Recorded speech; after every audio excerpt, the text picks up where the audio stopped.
Good morning दोस्तों। समर्पण nursing academy के यूट्यूब चैनल पे मैं आप सभी का स्वागत करता हूं। दोस्तों, अगर आपने अभी तक हमारे चैनल को सब्सक्राइब नहीं किया है तो प्लीज़ सबसे पहले हमारे चैनल को सब्सक्राइब करें और बेल आइकन ज़रूर प्रेस करें ताकि आने वाले सभी वीडियोस का नोटिफिकेशन आपको मिलता रहे। दोस्तों, पीडियाट्रिक नर्सिंग के एमसीक्यू सेशन हम कर रहे थे, डिस्कशन अपना चल रहा था और अभी तक अपन ने 60 क्वेश्चन लगभग डिस्कशन कर लिया था, जो कि पीआर यादव की बुक से अपन डिस्कशन कर रहे थे। जो प्रीवियसली एग्ज़ाम में पूछे हुए जो क्वेश्चंस हैं उनके बारे में अपन डिस्कशन कर रहे थे। तो आज के सेशन में इसी क्रम में अपन क्वेश्चन नंबर 61 से लेके 70 तक के क्वेश्चंस का डिस्कशन करेंगे। तो आ जाइए शुरुआत करते हैं। What is the ideal average newborn's head circumference at birth? जन्म के टाइम जो बच्चे का हेड सरकमफ्रेंस है, बच्चे का हेड सरकमफ्रेंस है वो आइडियल कितना होता है। एवरेज पूछा है, आइडियल एवरेज कितना होता है। तो दोस्तों, अपन जानते हैं जो हेड सरकमफ्रेंस है वो जन्म के 48 आवर्स के बाद में मेजर किया जाता है। ऐसा क्यों है? ऐसा इसलिए है कि 48 आवर्स में जो मोल्डिंग होती है हेड की, वो उसकी वजह से जो मेजरमेंट जो है वो चेंज हो सकता है। इसलिए 48 आवर्स के बाद में मेजर किया जाता है हेड सर्कमफ्रेंस किसी भी न्यूबॉर्न का। और आइडियल जो हेड सर्कमफ्रेंस होता है वो दोस्तों होता है 33 टू 35 सेंटीमीटर। कितना होता है? 33 टू 35 सेंटीमीटर। तो इसमें सही ऑप्शन कौन सा होगा? सही ऑप्शन लिखा हुआ है ऑप्शन सी, 35 सेंटीमीटर। ठीक है, तो सही ऑप्शन होगा इसमें ऑप्शन सी। चलिए क्वेश्चन नंबर 62।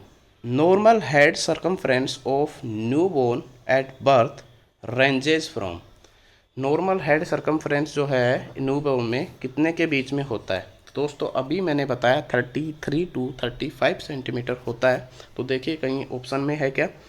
पहला ऑप्शन है 31 टू 33 सेंटीमीटर, सेकेंड ऑप्शन है 30 टू 33 सेंटीमीटर, थर्ड ऑप्शन है 35 टू 38 सेंटीमीटर, 33 टू 37 सेंटीमीटर। इसमें कहीं भी 33 टू 35 सेंटीमीटर नहीं है दोस्तों।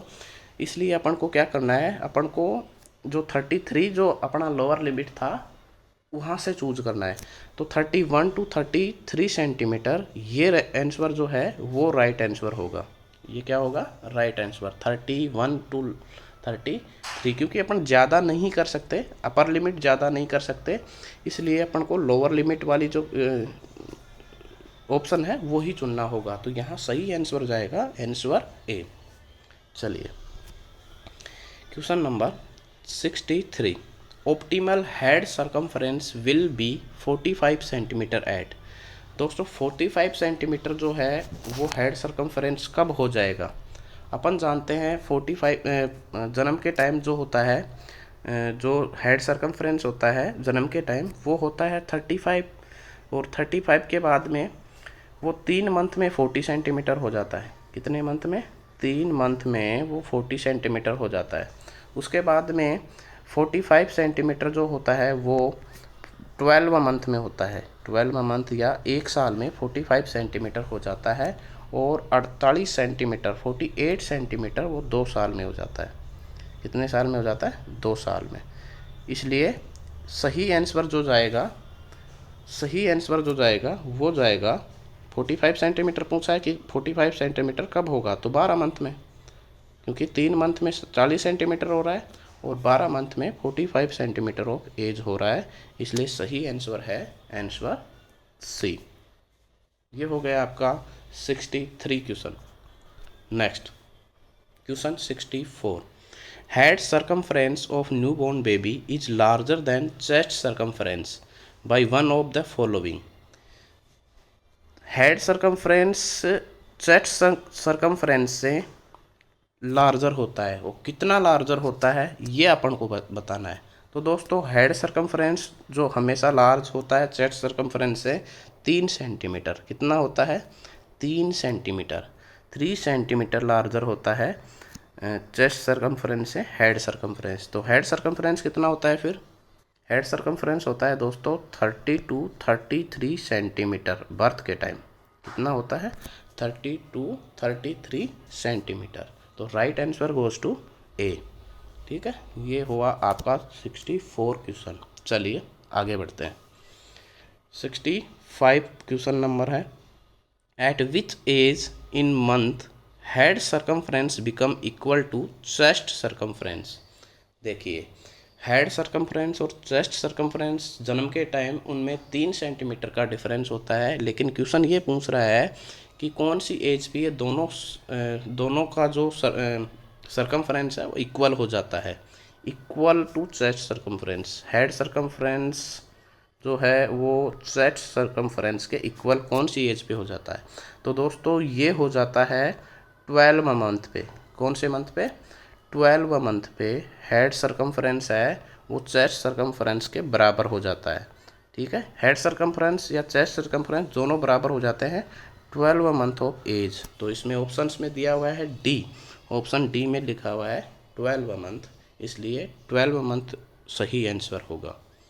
चलिए question 66, sole creases in term neonate are. Sole creases क्या होता है? जैसे अपने हाथों में लकीरें होती हैं वैसे पैरों में भी लकीरें होती हैं, सोल क्रीजेज। टर्म नियोनेट है उसमें सोल क्रीजेज कितनी कहाँ कहाँ पाई जाएगी ये पूछ रहा है। टर्म नियोनेट का मतलब समझ रहे हो? टर्म नियोनेट दोस्तों, टर्म नियोनेट अपन डिस्कस कर चुके हैं। एक बच्चा जो 37 से लेके 40 वीक्स ऑफ गेस्टेशन पे जन्म लिया हो, स्पेशली 40 वीक्स, तो उसको बोलेंगे टर्म नियोनेट। एक टर्म नियोनेट है जिसकी सोल क्रीजेज प्रेजेंट होंगी। कहाँ कहाँ प्रेजेंट होंगी? देखिए, एब्सेंट नियर हील्स, ये कह रहा है कि हील्स के पास में नहीं होंगी। एविडेंट ओवर हील्स ओनली, केवल जो एडियाँ हैं हील्स हैं उसी पे एविडेंट होंगी। स्प्रेड ओवर एंटायर फूड, ये कह रहा है कि पूरे पूरे पैर पे फैली होंगी। एंड लास्ट कह रहा है present only that toy tips, जो अंगूठे का टिप्स है वहीं पे प्रेजेंट होंगी। तो दोस्तों टर्म नियोनेट होता है उसमें जो सोल क्रीजेज होती हैं वो पूरे फूट पे, एंटायर फूट पे क्या होती हैं? स्प्रेड होती हैं। वो क्या होती है? एंटायर फूड पे स्प्रेड होती हैं। और प्रीटर्म जो बेबी होता है वो उसमें एब्सेंट भी हो सकती है, कुछ रेड मार्किंग टाइप में उसमें दिखाई दे सकती है, और एब्सेंट भी प्रीटर्म में एब्सेंट हो सकती है। लेकिन टर्म बेबी जो होता है उसमें पूरे फूट पे ही, एंटायर फूट पे सोल क्रीजेज जो लकीरें हैं, पैर की लकीरें हैं जो उसमें पाई जाती हैं पूरे के पूरे फूट पे। तो सही आंसर जाएगा आंसर सी। चलिए question number 67, question number 67, all of following are major problems affecting child growth and development। नीचे दी गई मेजर प्रॉब्लम्स हैं जो ग्रोथ एंड डेवलपमेंट को अफेक्ट करती हैं। मेजर प्रॉब्लम्स नीचे दी गई हैं जो किसी भी बच्चे के ग्रोथ एंड डेवलपमेंट को अफेक्ट करती हैं, एक को छोड़ के। एक्सेप्ट मतलब एक, किसी एक को छोड़ के। 3 होंगी जिनमें से एक नहीं होगा, 4 में से एक नहीं होगा। 4 में से एक ऑप्शन नहीं है। तो माल न्यूट्रिशन जो होता है अफेक्ट करता है, बिल्कुल करता है। Common cold, pneumonia and measles, ये बच्चों में मेजर प्रॉब्लम्स है। मीजल्स भी मेजर प्रॉब्लम है, न्यूमोनिया मेजर प्रॉब्लम है, माल न्यूट्रिशन मेजर प्रॉब्लम है। तो अफेक्ट जो है ग्रोथ एंड डेवलपमेंट को दोस्तों, कॉमन कोल्ड से कोई प्रभाव नहीं पड़ता है ग्रोथ एंड डेवलपमेंट पे, इसलिए राइट आंसर जो जाएगा वो जाएगा आंसर बी। ठीक है, चलिए next question, question 68, which of the following examples represents parallel play. Parallel play से क्वेश्चन आया है दोस्तों। हमेशा एग्जाम्स में प्ले से एक क्वेश्चन ज़रूर पूछा जाता है। जो प्लेज होते हैं चिल्ड्रंस के, उनमें से एक क्वेश्चन हमेशा आता है। तो चलिए देखते हैं, ये पूछ रहा है कि पैरेलल प्ले का क्या एग्जाम्पल है, नीचे में से कौन सा एग्जाम्पल पैरेलल प्ले का है। तो दोस्तों अपन जानते हैं पैरेलल का मतलब क्या है, एक लाइन मैं यहाँ खींच दूँ, इसके पैरेलल यहाँ खींच देता हूँ। समांतर, पैरेलल का मतलब क्या होता है? समांतर। तो समांतर खेल कौन से होते हैं? और ये खेल किन में होते हैं, पैरेलल प्ले कौन से एज ग्रुप में होते हैं। समांतर समझ रहे हो, एक डंडी यहाँ खींच दी, एक डंडी यहाँ खींच दी, ये डंडी इसके, ये लाइन इसके समांतर है, पैरेलल है। लेकिन ये डंडी अलग है और ये डंडी अलग है, मतलब ये डंडी या ये लाइन इंडिपेंडेंट है और ये लाइन भी इंडिपेंडेंट है, ये एक दूसरे पे डिपेंडेंट नहीं है, ठीक है, क्योंकि ये अलग अलग है, इनके दोनों के समांतर हैं। इसलिए समांतर प्ले का कौन सा एग्जाम्पल है, चलो देखते हैं। एग्जाम्पल पहला दिया है इसने, Jenny and Tommy shares their toys. कोई जेनी एंड टॉमी है जो आपस में क्या कर रहे हैं, उनके जो खिलौने हैं वो आपस में शेयर कर रहे हैं, ठीक है। सेकंड ऑप्शन है, Jimmy plays with his car beside Mary who is playing with her doll. Jimmy जो है वो उसकी कार के साथ खेल रहा है और उसी के साथ में उसके पास में बैठी मैरी जो कि उसकी डॉल, उसकी गुड़िया के साथ में खेल रही है, ठीक है। नेक्स्ट है, Kevin plays a game of Scrabble with Kathy and Shu. Kevin जो है एक गेम खेल रहा है स्क्रैबल का और कैथी के साथ में, कैथी और शू के साथ में एक गेम खेल रहा है, ठीक है। नेक्स्ट है, Mary plays with a handheld game while sitting in her mother's lap.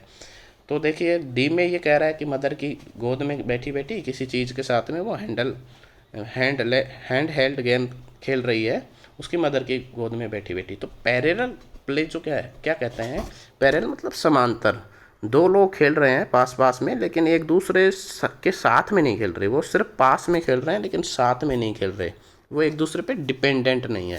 तो पैरेलल प्ले को प्ले बाय देमसेल्व भी बोलते हैं, इसको क्या बोलते हैं, प्ले बाय देमसेल्व। तो इसमें प्ले बाय देमसेल्व क्या है, इसमें बी ऑप्शन देखिए, Jimmy plays with his car. Jimmy जो है वो इसकी कार के साथ खेल रहा है, बी साइड उसके पास में Mary who is playing with her doll. ये दो लड़के हैं, एक लड़का है एक लड़की है, दोनों आपस में अपना अपना गेम खेल रहे हैं।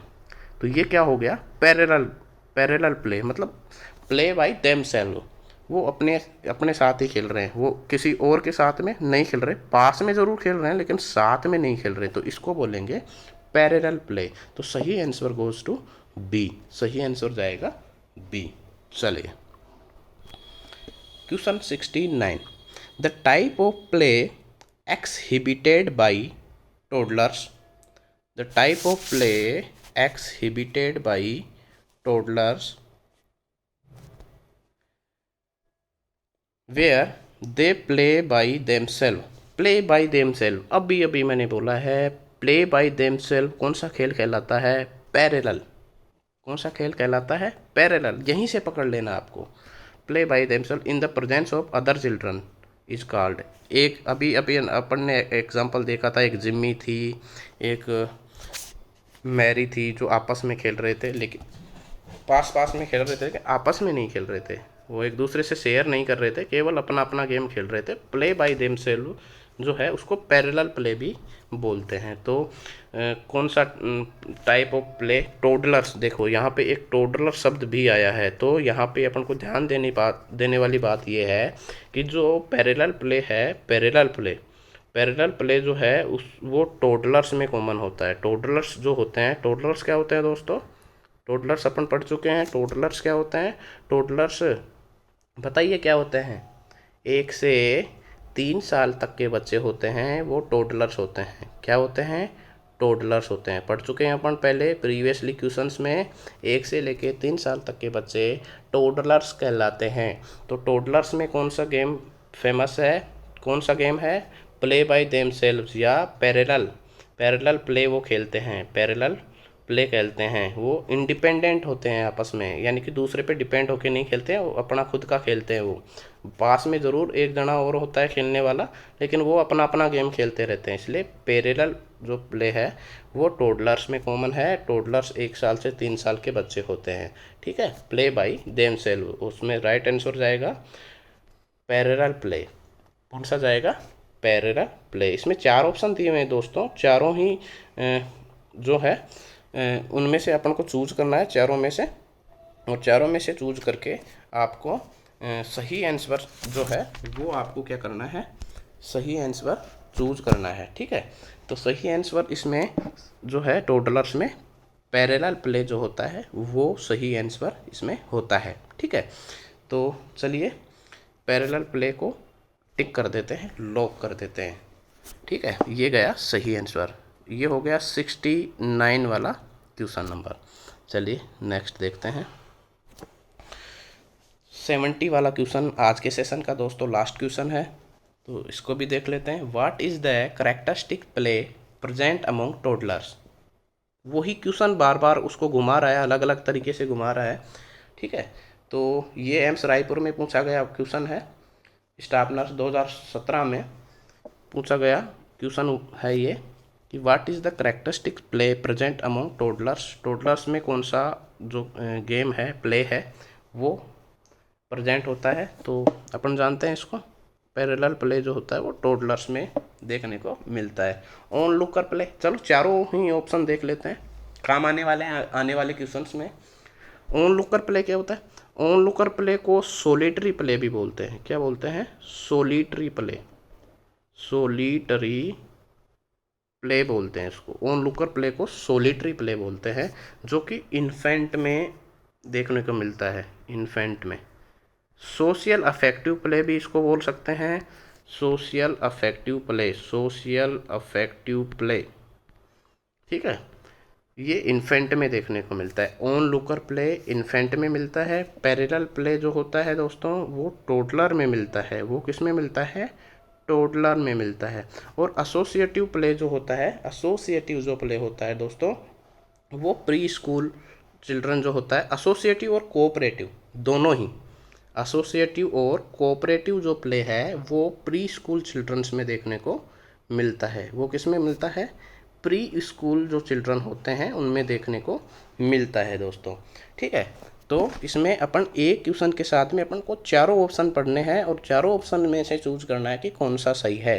चारों ऑप्शन में से पहला ऑप्शन जो है ऑन लुकर प्ले या सोलिटरी प्ले या सोशल अफेक्टिव प्ले भी इसको बोलते हैं, जो कि इन्फेंट में देखने को मिलता है, इन्फेंट का खेल होता है। पैरेलल प्ले जो होता है, पैरेलल प्ले जो होता है या थेरापेटिक प्ले भी इसको बोलते हैं दूसरी भाषा में, थेरापेटिक प्ले, वो टोडलर्स में देखने को मिलता है। एसोसिएटिव और कोऑपरेटिव जो प्ले होता है दोस्तों वो प्री स्कूल जो चिल्ड्रंस होते हैं उनमें देखने को मिलता है। तो एक क्वेश्चन के साथ में आपको चार जो ऑप्शन है वो अच्छे से पढ़ के उनके बारे में आपको जानना है, और आने वाले क्वेश्चंस में क्या पता ये क्वेश्चंस आ जाए। तो इसलिए इसका सही आंसर तो है वो है आंसर बी, क्योंकि टोडलर्स में जो होता है वो पैरेलल प्ले होता है या इसको थेरापेटिक प्ले भी बोलते हैं, जबकि ऑन लुकर प्ले बोल दो, सोलिटरी प्ले बोल दो या सोशल अफेक्टिव प्ले बोल दो, उसको वो इन्फेंट में पाया जाता है। एसोसिएटिव और कोऑपरेटिव जो प्ले है दोस्तों वो प्री स्कूल्स में, प्री स्कूल जो बच्चे होते हैं उनमें पाया जाता है। ये क्वेश्चन रायपुर एम्स में पूछा गया था 2017 में। तो आज के सेशन के दोस्तों 70 क्वेश्चंस कंप्लीट हो चुके हैं, और आशा करता हूँ कि ये विद एग्जाम्पल विद रैशनल आपको अच्छे से समझ में आए होंगे। और दोस्तों अगर अभी तक आपने हमारे चैनल को सब्सक्राइब नहीं किया है तो सब्सक्राइब कीजिए, और पास में जो बेल आइकन जो दिखाई दे रहा है, जो मंदिर जैसी घंटी दिखाई दे रही है, उस पर आप क्लिक करेंगे तो उससे क्या होगा, जितने भी वीडियोस हम आपको डालेंगे उसका नोटिफिकेशन आपको तुरंत मिलेगा और तुरंत आपको पता लगेगा कि वीडियो आया है तो आपको देखना है। ठीक है दोस्तों, आशा करता हूँ आपको सभी को समझ में आया होगा, और जुड़े रहिए हमसे दोस्तों। आने वाले जितने भी एग्ज़ाम्स हैं उनमें सब में हेल्प होने वाली है इन क्वेश्चंस से। बहुत इंपॉर्टेंट क्वेश्चंस होने वाले हैं ये। आजकल ज़्यादा लंबे क्वेश्चंस नहीं पूछ रहे हैं, जैसे कि प्रीवियस नोर सेट में अपन ने देखा था, ये एक 1 लाइनर 2 लाइनर 3 लाइनर से ज़्यादा क्वेश्चंस नहीं आते हैं, और इन्हीं में कन्फ्यूज़ होने वाले क्वेश्चंस आते हैं। तो कन्फ्यूज़ होना नहीं है दोस्तों, केवल क्वेश्चन को ध्यान से पढ़ना है और समझने की कोशिश करना है कि क्वेश्चन पूछना क्या चाह रहा है, उसके बाद में आंसर आपको देना है। और जुड़े रहिए दोस्तों, जुड़े रहोगे तो फ़ायदा मिलता रहेगा आपको। तो चलिए, धन्यवाद।